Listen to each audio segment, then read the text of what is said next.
Hello, California. It's good to see you all. Uh, Congratulations on making it this far. We look forward to having a good conversation moving forward. My name is Hank Chambers. I'm a law professor at the University of Richmond. I've been doing We the People related stuff for about a couple decades. So, like I say, I look forward to a good conversation this afternoon. My fellow judges will introduce themselves before we hear who you are, and then we'll go from there. Hi, I'm Ben Glickman. I work for the California Attorney General's office.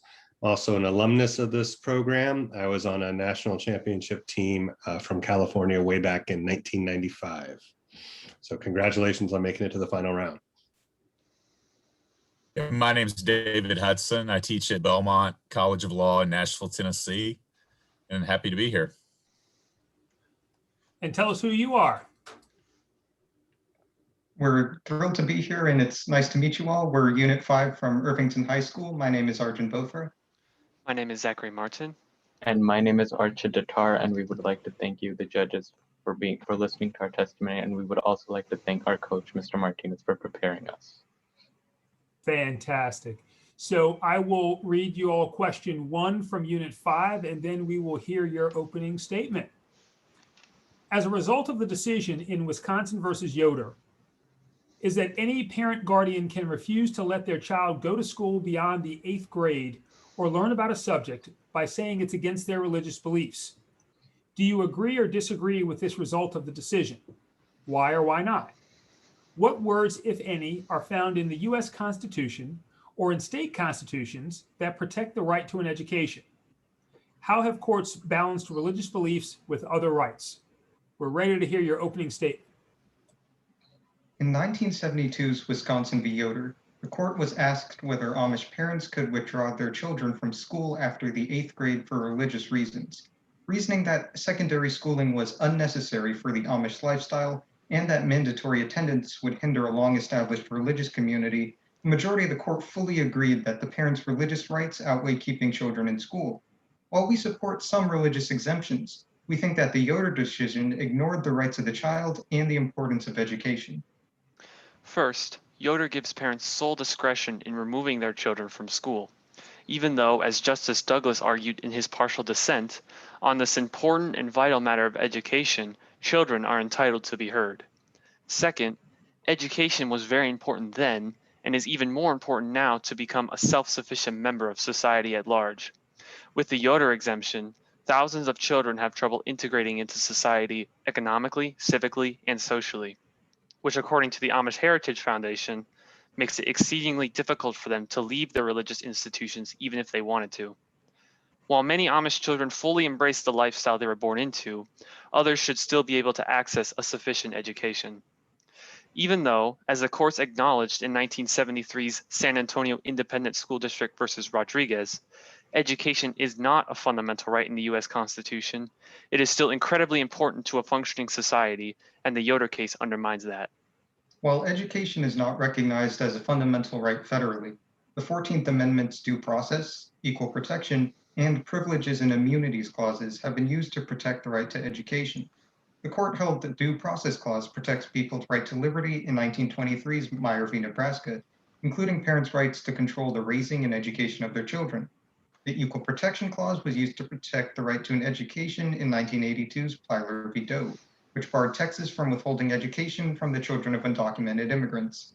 Some scholars, such as education law expert Derek W. Black, have argued that education is one of the privileges guaranteed by the Privileges and Immunities Clause, as Congress conditioned several states' re-entry into the Union on including a guarantee of education during Reconstruction. Regardless, education remains a right primarily protected by the states, with all 50 providing for an education system in their constitutions. The guarantees of education clauses vary, with some like Oklahoma's merely providing a system of free public schools, while most others add on qualitative standards for education like uniform, efficient, and high quality. Furthermore, many states recognize the civic imperative for education, such as California's claim that it is essential to the preservation of the rights and liberties of the people. The courts frequently attempt to balance the subjectively immense importance of religious liberty with other rights. In 1962's Engel v. Vitale, the court held that the Establishment Clause prevented New York schools from holding voluntary, non-denominational prayers in order to keep religion and public schooling separate. In Employment Division v. Smith, 1990, the courts held that Oregon could deny unemployment benefits for religious peyote use, ruling that laws can constitutionally prevent free exercise, provided they serve a rational interest, apply to the general population, and do not specifically target religious rights. After the passage of the 1993 Religious Freedom Restoration Act, courts have often applied strict scrutiny concerning free exercise, taking a stance to protect religious liberties from interference. In 2020's Roman Catholic Diocese of Brooklyn v. Cuomo, the Supreme Court struck down public health capacity restrictions because they targeted religious activity. While religious liberty is fundamental to freedom, the court must not always grant it priority over other rights, especially the rights of other people. Thank you. Thank you. How should the right to education be protected in individual U.S. states? The right to an education is currently protected in all 50 states based on provisions in their constitution. However, only 26 of the state Supreme Courts have declared that education is a fundamental right based on the state constitution. And this has led to some problems. For example, in 2013, Lobato versus State of Colorado, a Colorado Supreme Court case, the state Supreme Court there held that even though Colorado has a provision in its constitution that declares education must be thorough and uniform, the funding that Colorado put to education, which according to a third-party research group was $3 billion less than it should be to provide a thorough education, the state was not required by its constitution to add that extra funding. So some of these clauses in the Constitution don't really have the teeth that they seem to based on the wording. Additionally, we need to add forms of preventing discrimination when it comes to different public schooling, because in the San Antonio case, you have it where public funding from local taxes can be distributed unevenly. And I believe that all public schools should be funded equally amongst everyone to prevent any sort of discrimination. I think because of the fact that we have not enumerated education as a fundamental right, and especially on the basis of San Antonio v. Rodriguez, where public funding is not going to all schools because of that, I think a negative right should be enumerated into the U.S. Constitution, which guarantees a fundamental right to an education regardless of any circumstance, and that will ensure that that public funds and non-discriminatory policies applies universally in all American schools. Would that require a federal overtaking of education even bigger than the Department of Education right now? It could pose a problem with something called the preemption doctrine, where if federal law is introduced, it can overturn many state doctrines. So I think it's still important that we leave the interpretation up to the states as to whether what the education of that specific state should represent. So you have to be very cautious when it comes to introducing federal legislation of that kind. Okay. So you mentioned the Roman Catholic Diocese decision and some of the recent cases of about COVID restrictions versus worship rights. Do you think the Supreme Court has got it right so far in the various cases that have come before it? Why or why not? So in the Roman Catholic Diocese case, I think what they were trying to do was making sure that the public health restrictions, or they were trying to make sure that there was general applicability of these rules and that it was applied neutrally. So in the case of diocese, the governor, New York Governor Andrew Cuomo had put capacity restrictions on religious services, while other non-essential businesses were allowed to operate without any such restrictions. So what the court had interpreted was not in favor of religion, or that they thought religion was more important. They were ruling on the basis on the fact that the law was not fairly applied or was not neutrally applied. I would like to take an opposite position to that, and I think that the recent string of Supreme Court cases, including Brooklyn v. Cuomo and this year's South Bay United Pentecostal Church versus Newsom, have presented a theory from the courts that religion should always be held to an equal or greater level of treatment by the government.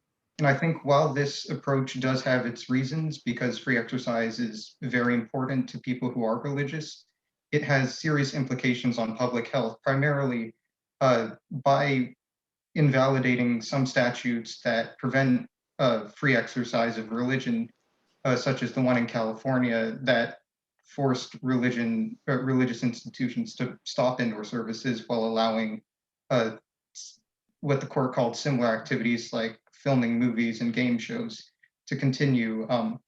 These political choices, these public health choices should be made by publicly accountable officials at the local level, as they have greater access to the local environment in education, as Chief Justice John Roberts said in the original 2020 South Bay v. Newsom case.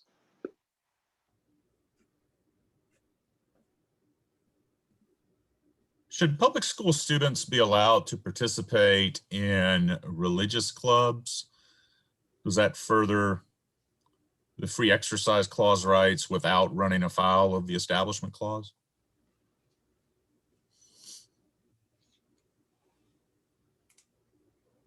I think that religious clubs on schools should and have been allowed to exist as a way of students expressing their freedom of association.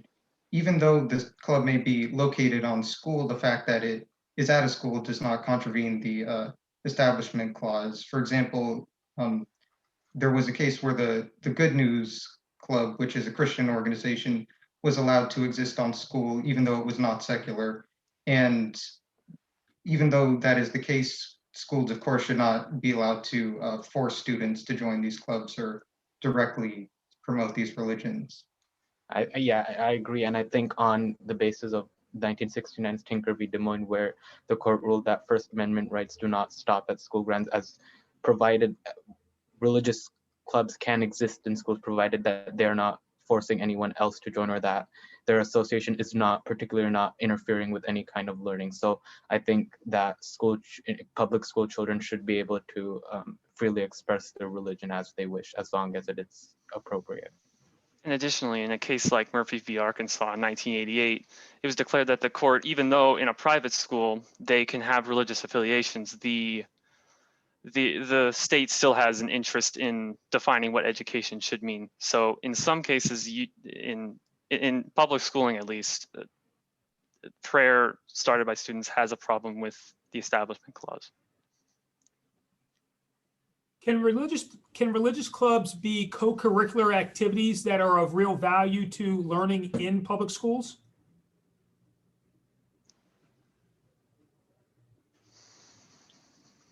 As long as nobody is compelled to, or nobody is required to learn that as part of their education, because public schools are supposed to be secular, and nobody who feels uncomfortable with that religion, or feels uncomfortable about learning that religion should have to take part in that.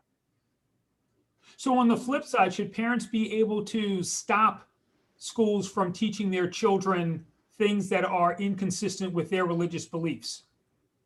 Parents should not have this power.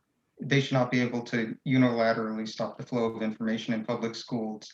In line with the reasoning of the 6th District Court in 1987's Moser v. Hawkins County, which said that even though a public school presenting information to students that may contradict their parents' opinions or their own religious opinions, because learning is a passive activity, it does not violate the free exercise clause when you merely present information to a student rather than forcing them to take up that viewpoint.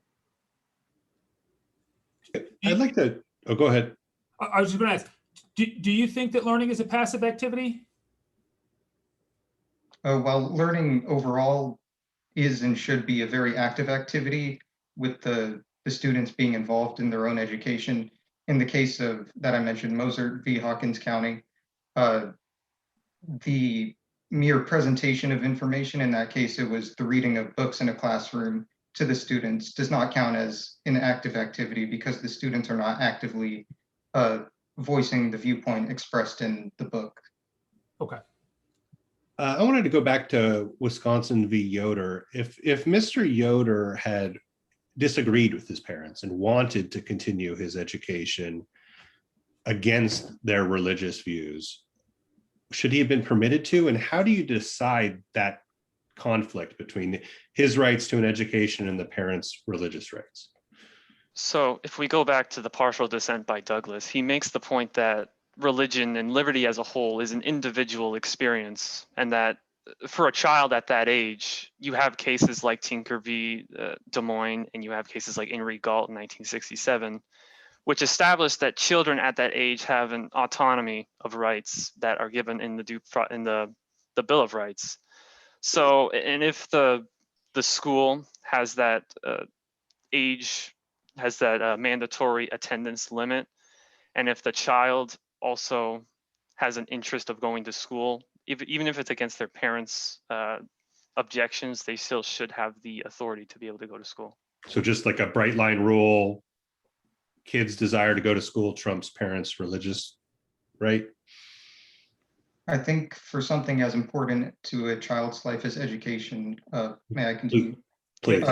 It should be a bright line rule. However, with less important things, like say if a child does not wish to use their state's religious exemption to drink communion at church, parents should have the parental authority to make their children do so.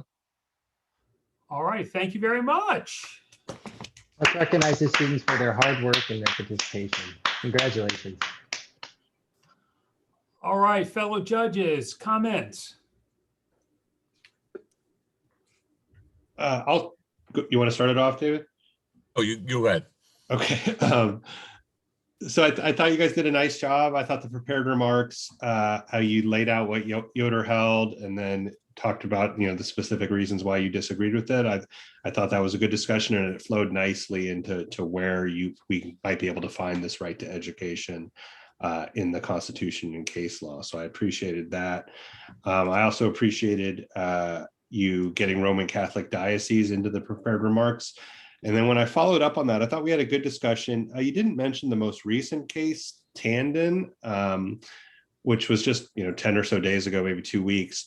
And it really is directly kind of relevant to this question, because there you really did have the type of neutral law that Smith talks about. It was a statewide prohibition on gatherings in homes of more than 3 households. It didn't mention religion. It didn't target religion like the Roman Catholic diocese. And yet the court still said that couldn't fly under the First Amendment. And so I think there's a real tension that's coming to the fore in some of these decisions between protecting free exercise on the one hand, but not going too far on the other hand of favoring religion.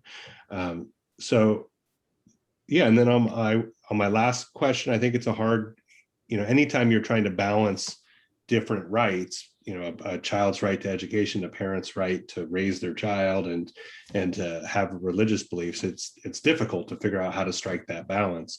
And a bright line rule is certainly one way of doing it and easy to administer. So I appreciate the conversation and best of luck. I also appreciated the conversation. I thought you did an excellent job in your opening presentation of setting out the structure of Employment Division v. Smith, and then Congress's response with the Religious Freedom Restoration Act. It's obvious that you have good core understanding of the constitutional issues in play there. I was particularly impressed with the use of case law. And not just case law from the United States Supreme Court, but you plucked a very germane 2013 Colorado Supreme Court decision and a Sixth Circuit decision, and that was very impressive. I was really stunned by that level of knowledge. On the question on the students participating in religious clubs, you had a very effective answer there as well. Just a small point of edification, you might also mention the Equal Access Act and the Supreme Court's decision in the Bridget Mergens case, but that does not detract at all from the answer that you gave. And I would also wanted to commend you on your excellent participation. I believe on every question, all 3 of you answered questions quite efficaciously. And I just want to thank you for all your hard work, and I hope you'll continue your study and appreciation of the Constitution. Absolutely agreed in terms of the opening and where you all were coming from. You laid out your position and you laid it out pretty strongly, and you kept with it through the whole process. Part of the difficulty with this question is it runs the gamut, not only from sort of the role of religion in our inner lives to the role of religion in the public square, as well as how that then affects education. So real good job in terms of answering questions and trying to clarify something that was not so clear. So good job, and I wish you the rest of your team luck the rest of the day, and we'll see what happens. So good job. Thank you. Thank you. Congratulations again.